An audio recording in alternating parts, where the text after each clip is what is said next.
الرحمن علم القرآن خلق الإنسان علمه البيان الشمس والقمر بحسبان والنجم والشجر يسجدان والسماء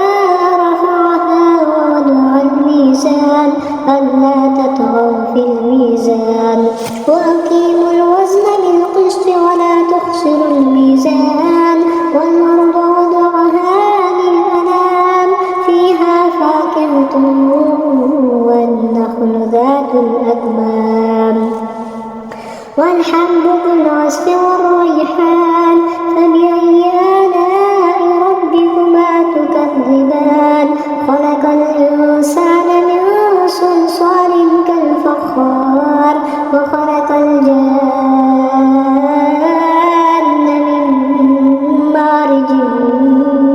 من نار فبأي آلاء ربكما تكذبان رب المشرقين ورب المغربين فبأي آلاء ربكما تكذبان مرج البحرين يلتقيان بينهما برزخ لا يبغيان فبأي آلاء ربكما تكذبان يخرج منهما اللؤلؤ والمرجان فبأي آلاء ربكما تكذبان وله الجوار المنشآت في البحر كالأعلام فبأي آلاء ربكما تكذبان كل من عليها فان ويبقى وجه ربك ذو الجلال والإكرام فبأي آلاء ربكما تكذبان يسأله من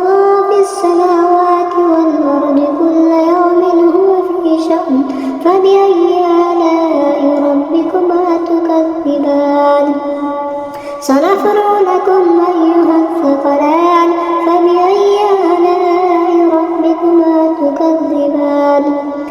يا معشر الجن والإنس إن استطعتم أن تنفذوا من أقطار السماوات والأرض فانفذوا لا تنفذون إلا بسلطان فبأي آلاء ربكما تكذبان يرسل عليكما شواظ من نار ونحاس فلا تنتصران فبأي آلاء ربكما تكذبان فإذا انشقت السماء فكانت وردة كالدهان فبأي آلاء ربكما تكذبان فيومئذ لا يسأل عن ذنبه إنس ولا جان فبأي آلاء ربكما تكذبان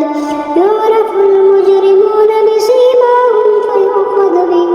بالنواصي والأقدام فبأي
تكذبان